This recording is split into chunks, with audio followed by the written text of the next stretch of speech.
ভাই Copa America দেখছি? হ্যাঁ ভাই দেখছি তো, সেই রকেট খেলা হচ্ছে, রকেট।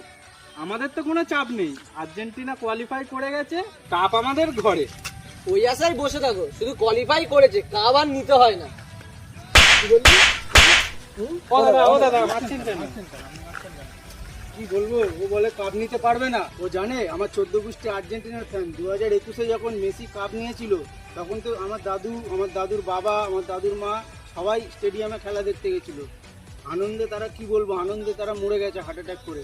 শ্মশানে আর্জেন্টিনার জার্সি পরে আমি গেছিলাম। তো জানে সেটা, ও আবার বলছে আর্জেন্টিনা কাপ পাবে না। দাদা খেলার মধ্যে তো হার জিত আছে, যদি ফাইনালে হেরে যায়? কোনো হারবে টারবে না, সব সেটিং করা আছে। মেসিকে চিনিস কেমন খেলে বলতো? রকেটের মতন খেলে, গুলির মতন শট মারে। ওই গুলির মতোই মারবে, গোলকিপারকে এমন দেবে না, বিচি সমেত গোলে ঢুকিয়ে দেবে, তারপর কাপ আমাদের হাতে।